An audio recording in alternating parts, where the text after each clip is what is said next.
Si tu es salarié ou indépendant occupé avec envie de créer un business en ligne à côté de ton activité principale, tu as peut-être vu des vidéos de productivité qui te disent de faire des douches froides ou encore des affirmations positives, du yoga et de la lecture matinale, sauf que le problème c'est que toi tu as des enfants à emmener à l'école, une activité à côté, les courses à faire, plus ton business, tu rentres, t'es occupé, bref tu as une vie très chargée et t'as pas le temps de faire tout ça le matin et de prendre 2 heures avant de commencer ta journée de travail le matin. Donc si c'est ton cas, reste bien jusqu'à la fin de cette vidéo puisque je vais te donner selon moi quelles sont les seules clés essentielles à retenir de productivité pour que tu puisses condenser tout ça dans ta journée et faire tenir tout dans ton emploi du temps. Je m'appelle Nicolas Rocher, j'ai 28 ans et j'ai 2 business l'année dernière qui m'ont rapporté plus d'1 million d'euros. En parallèle de ça, j'habite en France, j'ai une vie de famille, j'ai bientôt un enfant qui arrive avec une grossesse difficile à gérer, plein de choses à gérer. Du coup, j'ai une situation qui se rapproche un petit peu de la tienne et donc je vais te donner quelles sont les vraies méthodes de productivité qui fonctionnent et pas les lubies de développement perso et des gourous de Dubaï qui te disent de prendre 12 douches froides suivies de un quart de thé et un petit café avant de commencer ta journée. Donc c'est parti, je vais te donner sans plus attendre ma méthode de productivité qui est simple, basée sur la logique et sur des choses concrètes et pas sur des trucs un petit peu de gourou. Donc c'est parti, on passe à la vidéo. Donc c'est parti avec cette vidéo qui est une vraie masterclass sur comment être productif sur son business et même quand on a déjà une vie chargée. D'ailleurs, je dis salarié ou indépendant, mais si tu es entrepreneur, ça fonctionne aussi puisque moi je suis entrepreneur et c'est ce que j'applique tous les jours. Mais grosso modo, c'est voilà, si tu as une vie chargée, que tu as plein de choses à faire et pas que le business dans la vie, et bien cette vidéo est faite pour toi. Donc c'est parti, on part sur cette masterclass. Alors, je vais donner le contexte de la vidéo pour que tu puisses voir pourquoi en fait j'utilise cette méthode. Une méthode, c'est vraiment propre à chacun, il n'y a pas de meilleure méthode, il y a juste une méthode qui te correspond plus. Moi, c'est la méthode que j'ai mise au point et voilà pourquoi elle fonctionne pour moi. En fait, le contexte, c'est que en ce moment, du coup, j'ai 2 business à gérer, Amazon KDP d'un côté et l'usine à best-seller. Donc Amazon KDP, c'est la vente de livres sur Amazon, ce dont je parle dans cette chaîne YouTube. Et puis, l'usine à best-seller, c'est mon programme d'accompagnement où j'aide les personnes à se lancer sur KDP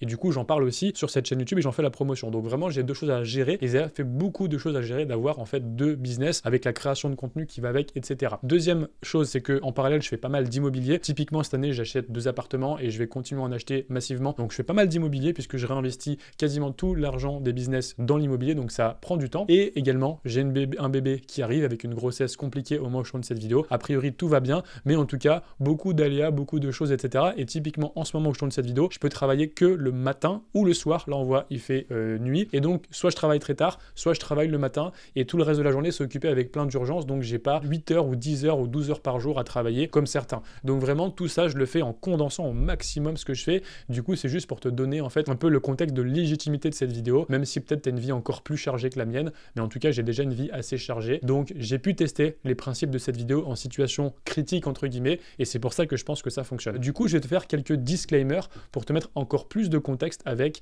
cette méthode. Les disclaimers ça va te donner en fait des choses à ne pas faire et les pièges dans lesquels ne pas tomber en termes de productivité et finalement c'est aussi un énorme conseil. Donc disclaimer 1, est-ce que j'ai un rituel matinal? En gros, non, je me lève, je douche et je bosse. Vraiment, tout ce qui est rituel matinal, tout le reste, c'est du dev perso, en fait. La douche froide, les méditations, le rituel, etc. C'est très bien, mais ça sert pas à ça. Moi, j'ai fait pas mal de douches froides et tout, j'aime bien la douche froide, mais c'est pas pour être productif. La douche froide, c'est pour se renforcer, c'est pour la santé, c'est pour se prouver des choses, etc. Mais ça va rien changer en termes de productivité. C'est pas parce que tu prends une douche froide que tu vas mieux bosser et avoir plus de résultats dans ton business. Ça, c'est vraiment certain. La douche froide, biohacking, méditation, affirmation, faire le tri dans son entourage, éliminer les personnes toxiques, tous ces trucs de dev perso et tout, c'est bien pour optimiser, mais au début, on s'en fiche. Il faut juste bosser, et il faut juste passer à l'action et travailler. Deuxièmement, en fait, je suis pas parfait et je m'améliore continuellement. Donc, il faut vraiment le savoir, et ça, on va en parler après, c'est que cette vidéo, je fais cette méthode, mais peut-être qu'elle va évoluer, et aussi, des fois, j'arrive pas à tout faire et à tout tenir de cette méthode, et je tombe dans mes travers, je suis moins productif, plus productif, tout le monde a ses périodes, donc ça, c'est tout à fait normal, il faut se déculpabiliser avec ça, et tous les entrepreneurs que je connais, ils ont ça. Je connais des entrepreneurs super successful qui ont une super image sur YouTube, etc., que je vois en mastermind, et quand on parle avec eux en fin de soirée, après avoir un petit peu arrosé la soirée, bah, ils me disent que oui aussi, ils sont en train de scroller sur YouTube à regarder des shorts de chats qui font des bêtises. Ils ont des moments où ils produisent rien, ils ont des moments où ils n'ont pas envie de bosser, etc., où ils sont dans leur lit. Tout le monde a ces moments-là, donc faut pas avoir l'impression que l'image des réseaux sociaux, c'est la meilleure image et que c'est la vraie vie. Donc ça, c'est hyper important de déculpabiliser ça. Cette méthode, c'est juste un retour d'expérience et elle s'améliore continuellement et elle est vraiment pas irréprochable. Disclaimer numéro 3, n'applique pas la méthode de productivité des autres sans comprendre pourquoi ils la font. En fait, t'es pas entrepreneur de 23 ans à Dubaï sans enfant ni famille, donc n'applique pas les méthodes d'un entrepreneur de 23 ans à Dubaï sans enfant et famille. Ça fonctionne pour eux, c'est optimisé pour eux, mais c'est pas ton cas, c'est pas mon cas. Donc n'applique pas ce genre de vidéos. J'adore Yomi, j'adore Louis Kay, j'adore tous ces gens-là, ils sont ultra smart, ils sont ultra forts, et du coup, je respecte énormément leur travail, ils sont à un niveau que je ne suis pas du tout, mais c'est pas fait pour toi, c'est pas fait pour moi, parce qu'ils sont pas arrivés à cette situation-là en faisant ça. Ils ont commencé par d'autres choses et c'est maintenant qui ont des business énormes, qui gèrent énormément d'argent et qui peuvent déléguer plein de choses, qui peuvent se permettre de faire 12 000 rituels matinaux pour optimiser parce que eux, ils sont vraiment dans la prise de décision et il faut qu'ils aient une clarté parfaite. Nous, à notre stade, il faut juste qu'on taffe et qu'on applique les méthodes et qu'on bosse, etc. Voilà, il faut vraiment savoir pourquoi ils ont ces méthodes et pourquoi il faut les appliquer ou pourquoi il ne faut pas les appliquer, c'est hyper important. Et disclaimer numéro 4, tout le monde a des périodes plus ou moins productives, c'est normal, j'en ai déjà parlé juste avant, mais je vais un petit peu détailler ça. Et ça, c'est quelque chose que j'ai vu dans une formation de Stan Leloup à l'époque, qui m'a vraiment marqué et je garde toujours en tête. En fait, il faut savoir qu'il y a les 4 saisons de la productivité et il faut apprendre à identifier les 4 saisons chez toi. Qu'est-ce que c'est que les 4 saisons? C'est l'été, l'automne, l'hiver et le printemps. Donc j'ai commencé par l'été parce que, en fait, ça va être une logique au niveau de l'explication. En fait, pendant l'été, tu vas être en efficacité maximale et en clarté maximale. C'est-à-dire que tu vas faire les choses. Donc en fait, l'été, c'est le soleil, il fait bon, etc. On a la pêche. L'été, c'est tu sais exactement ce que tu fais, tu es focus et tu le fais vite, bien, tu es efficace. En gros, c'est parfait. Tu es dans une période de productivité, tu sors de ta journée, tu es en mode purée, aujourd'hui, je suis productif, j'ai fait ça, c'est trop bien, boum. Ça, c'est trop bien. C'est l'été, en fait, de la productivité.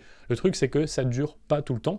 Et après l'été, eh bien, il y a l'automne. En fait, pendant l'automne, tu as une efficacité faible et une clarté maximale. C'est-à-dire que tu es toujours bien focus, tu sais toujours ce que tu dois faire, mais tu baisses en énergie parce que tu as déjà fait tout un été où tu as beaucoup taffé, où tu as beaucoup travaillé, tu as beaucoup fait de choses, et bien tu commences à fatiguer tout simplement. Ensuite, tu as l'hiver. Donc l'hiver, là, c'est que tu as une efficacité faible et une clarté faible. En gros, c'est là, tu es épuisé, tu n'as même plus de clarté, tu sais même plus ce que tu fais. Déjà, tu avais perdu en efficacité, mais là, tu es en train de scroller, tu es en train de te faire happer par telle chose, tu passes plus de temps sur l'écran, tu es déconnecté, tu n'arrives pas à être présent chez toi. Quand tu rentres à la maison, tu es encore dans ton truc, dans ton boulot ou dans ton business. Enfin, tout se mélange. Là, c'est vraiment la confusion, c'est le brouillard. En gros, c'est l'hiver, c'est vraiment le pic en bas, le down de ta productivité, et c'est normal. Toutes ces étapes, elles arrivent et elles arriveront toujours, c'est des cycles. Et ensuite, tu as le printemps. Donc le printemps, c'est que tu regagnes en efficacité, mais tu n'as toujours pas vraiment de clarté. C'est-à-dire que là, ça y est, tu t'es reposé, tu retrouves ton énergie, mais tu vas un peu dans tous les sens. Donc, tu n'as pas vraiment de clarté, tu fais ça, boum, boum, tu as plein d'énergie, tu veux tout faire, plein de projets. Tu as un petit peu le FOMO, le Fear of Missing Out, c'est le syndrome de l'objet brillant. Tu as l'impression que toutes les opportunités qui passent, tu vas les louper et il faut le faire. Donc là, tu as plein d'énergie, mais tu n'as pas de clarté. Et donc là, il va falloir se calmer. Donc en fait, ça, c'est 4 saisons, tout le monde les a.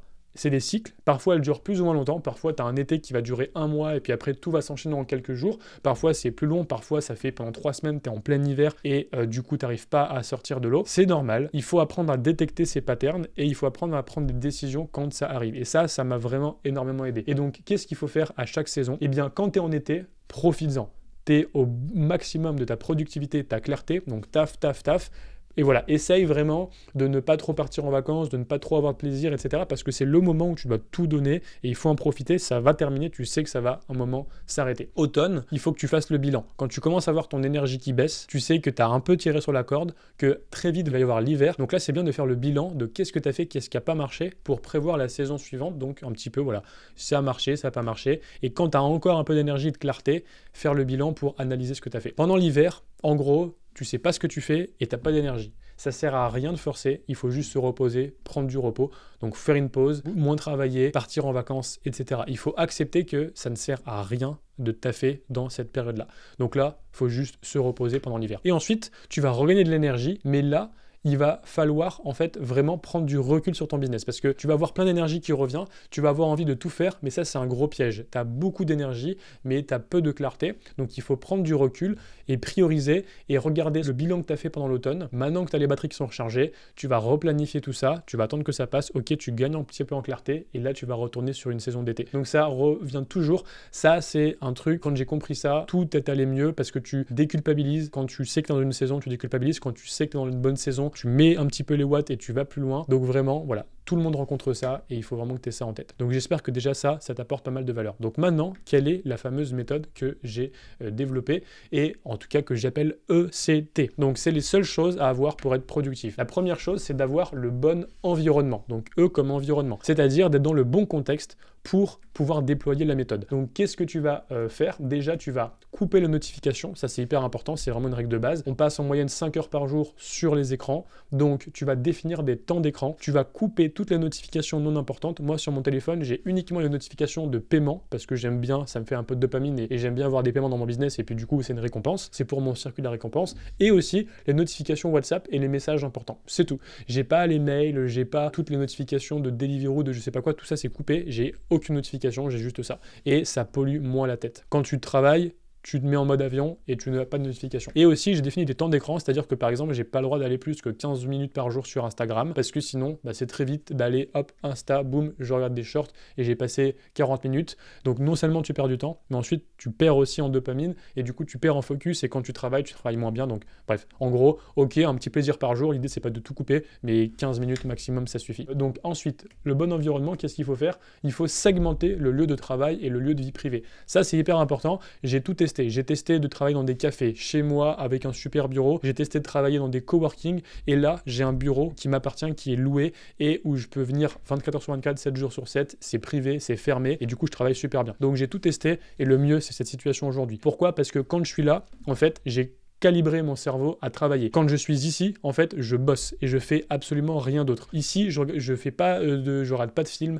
je regarde pas de vidéo YouTube, je mange pas, je fais juste bosser. Quand je mange, je sors. Quand je regarde une vidéo, je sors. Des fois, je fais des pauses, mais je sors. En fait, ici, c'est juste l'endroit du travail. Et mon cerveau, il a compris ça et il comprend que quand il sort, il travaille plus et quand je suis à la maison, je bosse plus. Parce qu'en fait, le problème avant, c'est que tout se mélange. Du coup, t'es jamais au boulot, t'es jamais en travail, t'as l'impression que tu bosses parce que tu passes 10 heures par jour sur ton PC, sauf que tu fais un peu n'importe quoi. Et quand t'es dans ta vie privée et que c'est pas le temps de bosser, et ben t'es encore dans le business et du coup tu réponds pas aux gens, t'es un peu en demi-éveil comme ça et puis après t'as les gens qui disent attends je suis en train de te parler, tu t'écoutes pas ce que je dis, etc. Ça crée des conflits, vie perso et tout, c'est le bazar. Donc tu segmentes ta vie pro, ta vie perso. Si tu peux, va dans un coworking mais isole-toi et parle pas aux gens parce que du coup après c'est très vite d'avoir plein de discussions, machin, machine à café, etc. et on s'en sort pas. Mais si tu peux avoir un lieu comme ça, vraiment je te conseille, ou si tu as une maison ou un appartement ou autre avec une pièce, vraiment isole, mais fais en sorte que dans cette pièce-là, il n'y a rien d'autre que le travail et tu dois segmenter et le mieux c'est d'avoir donc un petit peu une distance. Donc moi j'ai 10 minutes pour aller jusqu'à chez moi et donc je sais que après j'ai ma transition de 10 minutes, ça c'est hyper important, donc vraiment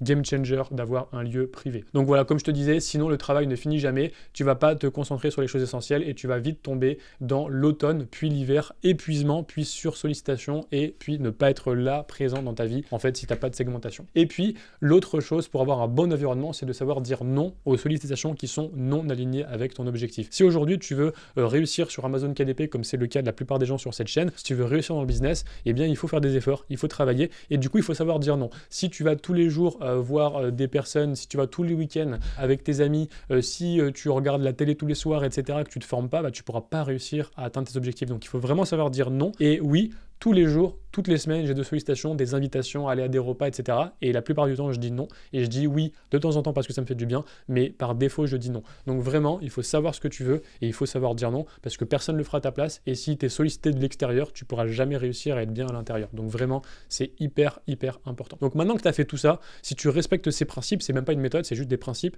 tu auras déjà un bon environnement, donc tu auras les bonnes conditions pour travailler. Et maintenant, on peut passer à la deuxième étape. Au final, tout ça, ça se résume à juste savoir cloisonner sa vie, c'est hyper important. Donc ensuite, il faut adopter le bon comportement pendant que tu travailles. Donc là, c'est vraiment la productivité en tant que telle. Il faut que déjà que tu comprennes la notion de input, output. En fait, le but, c'est d'avoir un petit input et un grand output. La plupart des gens, ils font ça. Ils vont mettre un gros input, donc ils vont mettre beaucoup de choses un gros effort dans leur activité. Donc là, c'est leur business ou leur activité, et ils vont ressortir un petit truc. En fait, ce qu'il faut faire, c'est mettre un petit input et sortir un gros output. Vraiment, souvent, je réfléchis quelle est la différence entre les gens qui ont beaucoup de succès et les gens qui ont peu de succès. C'est qu'en fait, les gens qui ont beaucoup de succès, ils ont beaucoup de leviers. Donc, ils ont compris cette histoire de input-output. Ils font un effort, une action, et cette action, elle va avoir énormément de répercussions. Et les gens qui n'ont pas de réussite financière, pas de réussite dans leur vie en général, souvent, c'est qu'en fait, ils vont fournir un gros effort tout le temps, constant, mais avec en fait, un output qui est limité et ils pourront jamais avoir de levier. Et en fait, le levier, c'est le plus important pour réussir. Donc vraiment, ça, c'est important à comprendre. Et en gros, si tu fais, par exemple, 1000 posts Instagram pour promouvoir ton livre Amazon KDP, ça va servir à rien. À chaque fois, tu vas faire un post et ce post-là, il va faire peut-être 2 ou 3 ventes. Donc, tu vas fournir un effort pour faire seulement quelques ventes. Si tu fais 50 fois le même low content, donc le même carnet du coup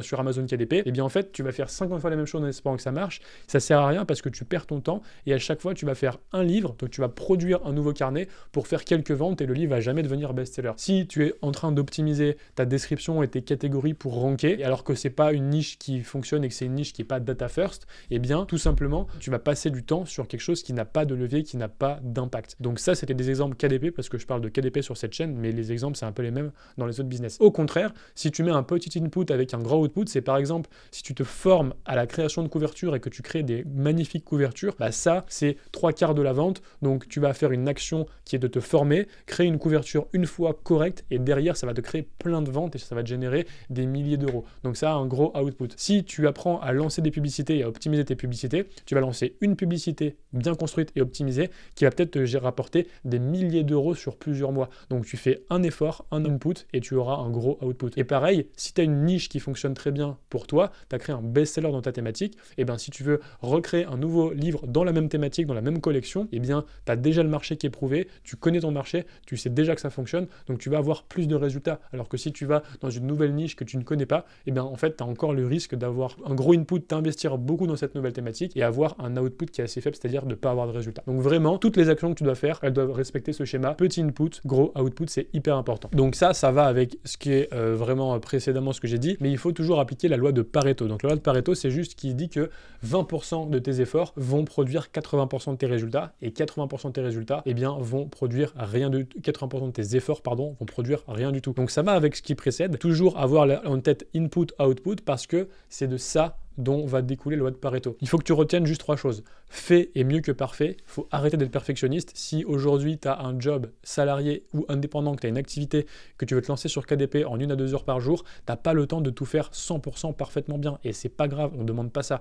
Donc fait mieux que parfait. Il faut arrêter d'être perfectionniste, il faut passer à l'action. La vitesse, c'est mieux que la précision, parce que quelqu'un qui publie 5 livres et qui fait des erreurs et qui apprend, c'est mieux que quelqu'un qui publie un seul livre et qui passe 3 ans. Alors avant, j'ai dit d'arrêter de publier 50 livres, ok, mais ne tombons pas dans les extrêmes. Il ne faut pas non plus être dans le perfectionnisme et aller faire toutes les choses de manière parfaitement minutieuse, parce que tu as un temps limité et donc tu ne peux pas te permettre de faire ça. Et l'action, c'est mieux que de se poser 1000 questions. J'ai toujours des personnes qui disent oui, mais comment je déclare mes revenus? Oui, mais si je fais ça? Oui, mais si je publie, est-ce que ça va être publié sur cette telle marketplace? Oui, mais si. En fait, il y a ça, et puis il y a les gens qui juste passent à l'action, font des choses et ont des résultats et se posent des questions après. Donc arrête de te poser des questions, passe à l'action. De toute façon, tu n'as pas le temps et tu as une vie de famille chargée, tu as plein de choses à faire. Donc si c'est le cas, eh bien tu ne peux pas te permettre de te poser 1000 questions, sinon tu n'avances pas, tout simplement. Donc vraiment, ça c'est important à comprendre. Et aussi quelque chose d'extrêmement puissant, qui est bien plus puissant pour moi que la loi de Pareto, puisque ça c'est quelque chose qui est un peu vu et revu en développement personnel et en productivité, mais c'est de travailler dans l'urgence pour appliquer la loi de Parkinson. En fait, quand tu étais peut-être étudiant ou au lycée ou au collège, tu avais des dissertations, des devoirs à rendre, et tu avais toujours le prof qui donnait ça 3 semaines avant, et finalement tu faisais ça la veille ou 2 jours avant. Et finalement, tu avais peut-être des bonnes notes, ou en tout cas, tu n'aurais pas eu des meilleures notes si tu avais programmé ça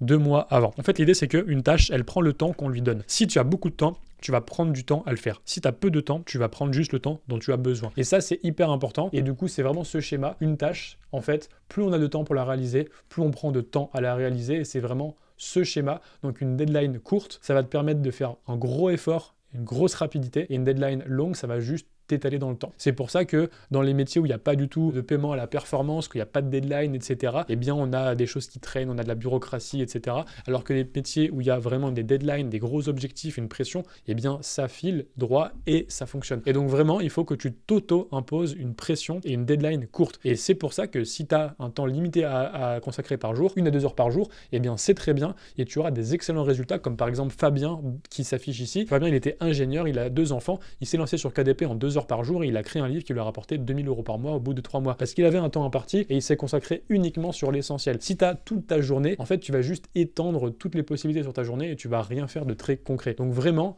impose-toi ça et si tu as beaucoup de temps devant toi, crée-toi la contrainte. C'est-à-dire que impose-toi un temps de travail par jour limité. Si tu as toute ta journée, ne travaille pas toute la journée. Travaille 3 heures par jour, c'est tout, et travaille à fond. Et après, tu ne travailles plus. Bosse avec un chronomètre. Ça, c'est hyper important. Quand tu as un temps de travail, tu sais à quelle heure tu dois finir. Par exemple, je commence à 8 heures. De toute façon, à 9 heures ou à 10h30, j'ai fini. Je mets mon chrono et j'ai le temps qui tourne et il faut que j'aille vite. Et ça, c'est hyper important de se matrixer soi-même avec un temps qui est imparti. Et ne sois pas perfectionniste pour justement aller vers l'essentiel et donc auto-frustre-toi avec le chronomètre. Alors, qu'est-ce que j'entends par là? La méthode, c'est que moi, je mets un chronomètre quand je bosse. Donc, par exemple, je sais que j'ai 2 heures, je mets le chronomètre, je sais que l'heure file et du coup, je sais que j'aurais peut-être pas fini à la fin des 2 heures. Et c'est pas grave parce que si j'ai pas fini, quoi qu'il arrive, je coupe et j'arrête, je sors, je ferme ma porte et je m'en vais. Pourquoi? Parce qu'en fait, je vais m'auto-frustrer et mon cerveau, il va comprendre que la prochaine fois, il faut bosser plus vite et il faut bosser mieux. Et du coup, la prochaine fois, t'inquiète pas que je vais pas revenir et commencer à scroller sur mon téléphone ou à faire des choses pas intéressantes. Je sais que il faut que je bosse, il faut que je bosse vite et du coup, une fois que c'est terminé, je pars. Et en fait, c'est un peu la technique Pomodoro. La technique Pomodoro, c'est tu fais des sessions de 45 minutes et puis tu passes 15 minutes de pause, puis 45, puis 15 minutes, puis 45, puis 15 minutes, et du coup tu fais des pauses toutes les 45 minutes. Du coup c'est un peu frustrant. Et on se dit, oui mais moi au bout de 45 minutes je suis encore productif et j'ai encore besoin de bosser, pourquoi je m'arrêterai? En fait justement, le but de Pomodoro c'est pas de prendre des pauses au bout de 45 minutes, c'est de se frustrer au bout de 45 minutes. Parce qu'au bout de 45 minutes, ton cerveau, il va être tellement frustré que la prochaine session de travail, il va se dire, ok, les prochaines 45 minutes, je les ferai pas comme la précédente et je vais vraiment taffer. Et en fait, tu es en train d'avoir un cercle vertueux, de te matrixer comme ça, de te conditionner à travailler vite et bien. Et donc moi, je m'impose ça, j'ai un temps de travail limité. Quand j'arrive ici le matin, par exemple, à 8h, je sais qu'à 11h30 ou à midi, je rentre et après, je travaille plus la journée parce que j'ai d'autres choses à faire. Et donc, du coup, je suis efficace et je fais uniquement ce qui a besoin d'être fait tout simplement. Donc ça, c'est hyper important. Donc il faut que tu développes ta vitesse d'exécution et de prise de décision pour pouvoir bosser rapidement. Donc là, je vais te dire en fait moi ma méthode pour développer ma vitesse d'exécution. En fait, c'est un livre qui m'a vraiment bluffé, c'est le livre Réfléchissez et devenez riche de Napoleon Hill qui dit qu'en fait, ceux qui réussissent, ils prennent leurs décisions rapidement et ils n'y reviennent pas. Ceux qui échouent, ils mettent du temps à se décider et ils reviennent sans cesse sur leur choix. Donc là, en fait, ça revient vraiment à tout ce qu'on a dit, c'est-à-dire input, output, travailler que sur ce qui est essentiel, travailler vite et travailler avec uniquement l'essentiel, c'est-à-dire la loi de Pareto. Donc tout ça fait que tu dois développer en fait ta vitesse d'exécution. Et les gens qui réussissent, c'est des gens qui sont rapides. C'est pas des gens qui prennent les meilleures décisions, c'est juste des gens qui prennent des décisions rapidement. Peut-être que c'est pas la meilleure décision, mais le temps que tu vas gagner à chaque fois ne pas te poser de questions et passer à l'action, tu vas largement le compenser par rapport au fait de peut-être pas prendre exactement la meilleure décision. Donc qu'est-ce que tu dois faire? Tu dois prendre des décisions rapidement. Comment je fais? C'est très simple. Si tu as une tâche ou un choix à faire et que tu sais pas quoi choisir ou tu sais pas si oui ou non tu dois faire ce truc, eh bien tu te décides tout de suite. Déjà, tu te décides, tu dis ok, je prends ma décision tout de suite. Est-ce que je le fais ou est-ce que je le fais pas? Est-ce que c'est aligné avec mes objectifs ou est-ce que c'est pas aligné? Tu es pas en train de te poser 1000 fois la question et demain je me repose la question. Non, tu prends une décision tout de suite. Oui, est-ce que je le fais? Non, est-ce que je le fais pas? Si la réponse c'est oui, c'est-à-dire que si oui je le fais, est-ce que ça prend moins de 5 minutes à faire? Si ça prend moins de 5 minutes, tu le fais tout de suite. Donc pour ne pas procrastiner et pour pas avoir une to-do list à rallonge de ah je dois faire ça, ça, ça, ça, ça. Si tu as un truc qui doit être fait en 3 minutes, genre relancer telle personne ou aller optimiser ma description pour mettre ça, boum, tu le fais maintenant. Tu y penses, tu le fais.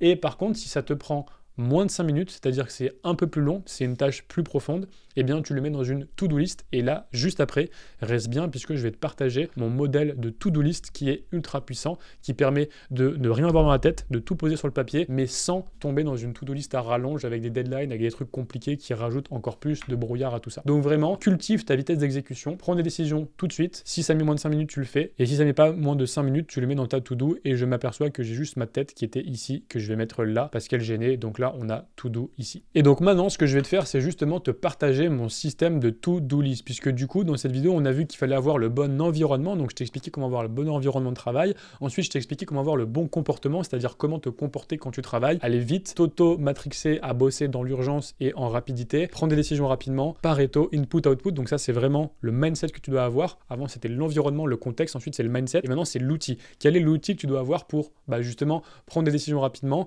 et savoir ce que tu as à faire et avoir la bonne to-do, et donc, du coup, ne pas te perdre dans une to-do qui ne sert sert à rien et qui va juste apporter plus de brouillard. Donc moi, ma to-do, en fait, elle répond à ces principes. Elle doit être ultra simple parce que, en fait, en général, quand on a des to-do list, des trucs, des diagrammes, des schémas de productivité, des agendas et tout, c'est tellement compliqué qu'au final, on finit par passer plus de temps à maintenir le système que à utiliser le système. Et moi, je veux un système de productivité qui soit ultra simple et qui résiste à l'épreuve du temps, c'est-à-dire que je n'abandonne pas. Et pour l'instant, celui-là, c'est vraiment un système que j'utilise depuis un moment, que j'abandonne pas et qui fonctionne énormément. La philosophie derrière, c'est que ce qui doit être fait au plus vite. Donc tu vas voir dans cette to-do list, c'est très simple, il y a juste un truc qui change et en fait, c'est ce qui fait que derrière, je veux que la to-do list me dise il faut faire les choses le plus vite possible et je veux appliquer ce que j'ai dit avant, c'est-à-dire prendre des décisions rapidement et travailler dans l'urgence. Et ne pas perdre l'objectif de vue, c'est-à-dire que l'objectif d'une to-do list, c'est de savoir ce qu'il y a à faire et de le faire et c'est tout. C'est pas de créer de la complexité comme je l'ai dit et donc c'est pour ça que je vais te partager cette to-do list. Alors tu vois, dans ce système de to-do list, en fait, c'est un to-do list qui est ultra simple. En gros, qu'est-ce que je fais? Tout simplement,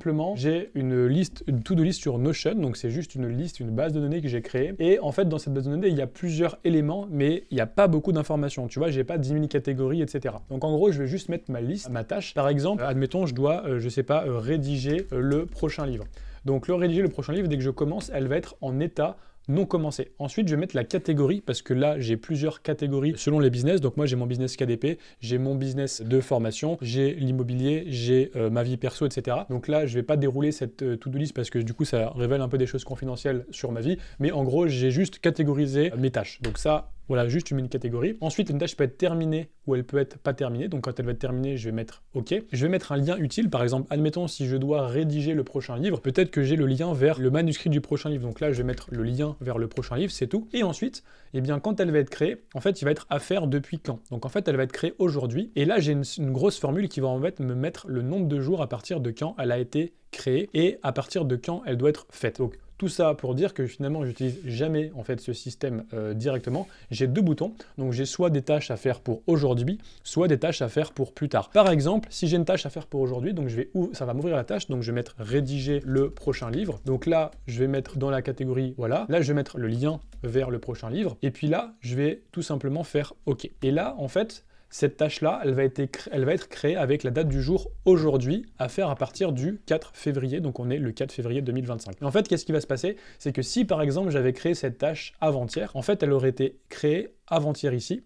Et du coup, ici, ça m'aurait mis 2 jours. Donc en fait, ça me dit, cette tâche est à faire depuis 2 jours, elle a été créée il y a 2 jours. Si par exemple, elle avait été créée le 14 janvier, eh bien là, il y aurait un rouge parce que ça fait depuis 21 jours que cette tâche a été créée. Si elle avait été créée ici, ça fait 7 jours déjà que cette tâche a été créée. Donc en gros, après, à partir de 7 jours, c'est en orange, et à partir de 14 jours, à partir de 2 semaines, c'est en rouge. Et en fait, ce qui fait que quand moi, j'ai ma liste de tâches, eh bien, j'ai pas de deadline. En fait, j'ai jamais de deadline. Ça, c'est vraiment le principe de base, c'est que je mets pas de deadline sur mes tâches. Je mets juste en fait, la mentalité, c'est à faire dès que possible et je mets le nombre de jours à partir de quand elle a été créée. Parce que du coup, mon cerveau va voir que c'est en rouge, ça n'a pas été fait et la philosophie derrière, c'est il faut faire les choses et il ne faut pas attendre que les choses soient pas faites depuis 3 jours, depuis 10 jours, depuis 30 jours. Donc vraiment, ça, c'est hyper puissant de ne pas avoir deadline et la philosophie de dire ça doit être fait à zap. Et du coup, il y a autre chose que je me mets, c'est je mets mes idées pour plus tard parce que des fois, il y a des tâches à faire aujourd'hui, mais par exemple, il peut y avoir des idées. Admettons, j'ai vu une niche, par exemple, publiée dans la thématique de, je sais pas, un agenda scolaire. Donc, admettons, publier agenda scolaire, KDP.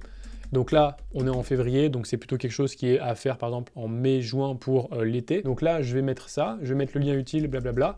Et là, je vais me dire, OK, ça va être fait dans 15 jours. Et en fait, là, pour l'instant, je la vois, mais elle est dans moins 13 jours. Et en gros, dans ma to-do perso, eh bien, je vais afficher uniquement les tâches que j'ai à faire et qui n'ont pas un chiffre ici négatif, c'est-à-dire uniquement les tâches qui doivent être faites à partir d'aujourd'hui. Et toutes ces tâches-là, en fait, je vais les masquer. Donc là, c'était juste le template, mais je vais te montrer ma vraie to-do list. En gros, tu vois, là, j'ai ma to-do, là, j'ai la to-do list de ma team, là, j'ai les tâches à faire pour ma team. Donc là, j'ai plein de tâches. Donc là, tout ça, c'est flouté. Mais en fait, la seule chose à retenir, c'est que j'ai uniquement les tâches en cours et les tâches que j'ai pas encore commencé. Et en fait, j'ai uniquement les tâches qui sont à faire depuis un certain temps. C'est-à-dire, donc là, c'est des tâches que j'ai à faire depuis un moment, mais c'est des grosses tâches. Là, j'ai 4 jours, 3 jours, etc.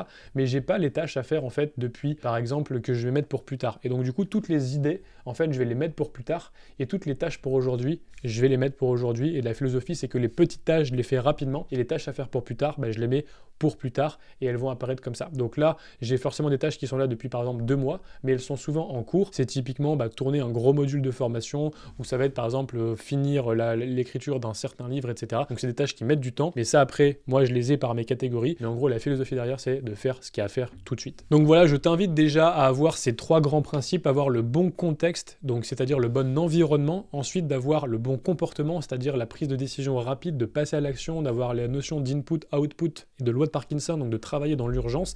C'est les seules choses qui vont te permettre d'être productif et d'avoir le bon système de to-do list, comme je t'ai montré, avec pas de deadline, parce que sinon on s'embrouille, on ne sait pas combien de temps vont prendre les tâches. Si on a des deadlines, des calendriers, en général ça part un peu en cacahuète, il y a toujours des imprévus, le truc qui vient se greffer, de la vie de famille, les enfants, etc. Donc moi ce que j'ai trouvé c'est, voilà, je dois faire les tâches le plus vite possible, j'ai mon décompte, mon timer des tâches qui n'ont pas été faites depuis un moment, je sais qu'il faut les faire et je les ai dans ma to-do list et j'oublie rien, et donc ça fonctionne très bien. Donc si ça te plaît, eh bien je t'invite à appliquer cette méthode dès maintenant, et maintenant je vais te donner quelques petites astuces pour aller encore plus loin que j'applique aussi dans ma vie. C'est tout simplement de déléguer un maximum de choses qui sont non essentielles. Donc les choses à déléguer quand tu fais plus de 3000 € par mois, donc je pense qu'avant, vaut mieux se concentrer sur faire plus de revenus, mais une fois que tu as atteint ce plafond-là, pour moi, il faut déléguer ça. Donc c'est des choses que j'ai déléguées depuis un bon moment. C'est déjà d'avoir une aide ménagère à domicile, ça aide énormément. Donc en gros, ça coûte 30 € de l'heure avec 50% de crédit d'impôt, ça fait 15 € de l'heure, donc 120 € par mois si tu fais 2 heures par semaine pour avoir ta maison qui est propre.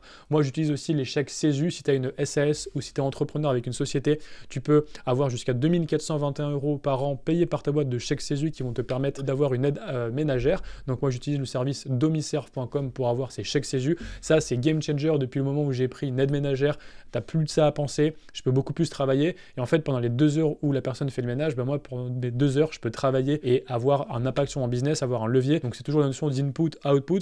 Faire le ménage, c'est un gros input et un output qui est faible, c'est-à-dire, bon, la maison est propre, mais après, il faut recommencer. Alors que travailler 2 heures sur mon business, c'est un output qui est 2 heures, mais par contre, derrière, je vais avoir un gros levier. Donc vraiment, à partir de 3000 € par mois, ce n'est absolument plus raisonnable de ne pas déléguer l'aide ménagère. Avant, forcément, tu n'as pas forcément les moyens et tu as d'autres choses à avoir comme budget, mais quand tu fais ces sommes-là, il faut clairement déléguer ça, sinon c'est une erreur stratégique. Ensuite, fais-toi livrer tes courses. Je vois trop de personnes qui passent leur temps à aller faire les courses pendant 3 heures au supermarché, et même le drive, ça met du temps d'aller au drive, donc fais-toi livrer les courses. Il y a certains drives qui sont aussi chers en livraison qu'en drive, donc vraiment, fais tes recherches, mais en tout cas, fais-toi livrer les courses, ça fait gagner énormément de temps. Évite les transports en commun et évite les files d'attente, donc va aux heures creuses si tu peux te le permettre. Si tu peux avoir une journée, une demi-journée de libre dans ta semaine pour faire les choses que tu dois faire hors heure de pointe à 18h30, etc., fais-le. Évite les transports. En gros, vraiment, les pertes de temps, la plupart des gens, c'est les écrans en premier, donc la procrastination des écrans. Ensuite, c'est tout ce qui est les tâches de domicile, donc le ménage, les courses. Et puis, c'est la perte de temps dans les transports en commun, les embouteillages et les files d'attente.